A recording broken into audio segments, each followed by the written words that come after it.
من العدالة الجنائية إلى الأوبرا، رحلة السوبرانو شيرين أحمد طارق.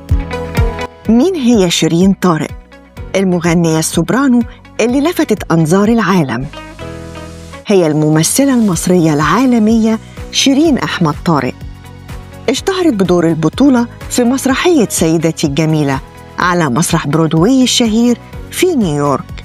قدمت فقرة غنائية أوبرالية أمام الرئيس المصري عبد الفتاح السيسي وعدد من الضيوف والوفود الرسمية.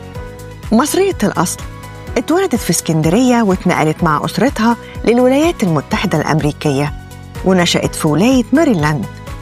درست علم الاجتماع والأنثروبولوجيا مع التركيز على العدالة الجنائية في جامعة تاوسون، وكمان درست حقوق الإنسان في جامعة تشارلز في براغ.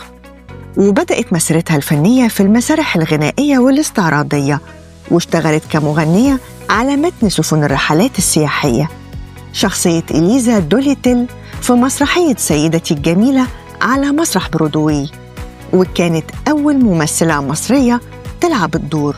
رفضت أداء دور ياسمين في فيلم علاء الدين. والدها طارق أحمد مهاجر مصري بيمتلك محل مجوهرات في ميريلاند، ووالدتها ساندرا أمريكية وبتشتغل مدرسة للغة الإنجليزية.